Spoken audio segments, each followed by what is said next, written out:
Wise news, খবরের সত্যাসত্য 24 ঘন্টা। সাইবার ক্রাইমের ফাঁদে পড়া বর্তমানে নিত্যনৈতিক ব্যাপার হয়ে দাঁড়িয়েছে। ওয়েব মাফিয়ারা ওত পেতে বসে রয়েছে সর্বত্র। সেই ফাঁদে পা দিলে সর্বস্ব খোয়াতে পারেন।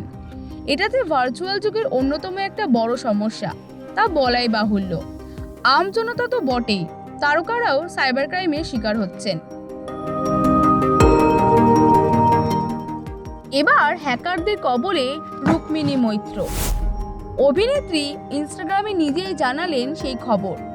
বন্ধু বান্ধব অনুরাগীদের সতর্ক করে ইনস্টাগ্রাম স্টোরিতে রুক্মিণী লিখেছেন, সবাইকে জানাচ্ছি যে আমার ফেসবুক প্রোফাইল হ্যাক করা হয়েছে এবং সেই প্রোফাইল থেকে নানা রকম মেসেজ যাচ্ছে।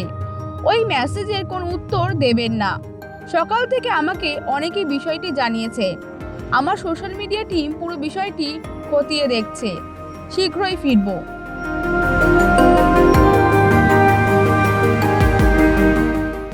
এ অবশ্য প্রথম নয়, গত বছর মে মাসেও সাইবার ক্রাইমে শিকার হয়েছে রুক্মিণী মৈত্র।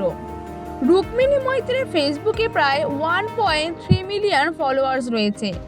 অভিনেত্রী তার ফেসবুকে মূলত অনুরাগীদের সঙ্গে যোগাযোগ ও ব্র্যান্ড কোলাবোরেশনের ক্ষেত্রে ব্যবহার করেন। নানা জায়গার ঘোরার ছবিও ফেসবুকে পোস্ট করেন। আজকাল প্রায় প্রতি পদক্ষেপেই পাতা রয়েছে সাইবার ফাঁদ।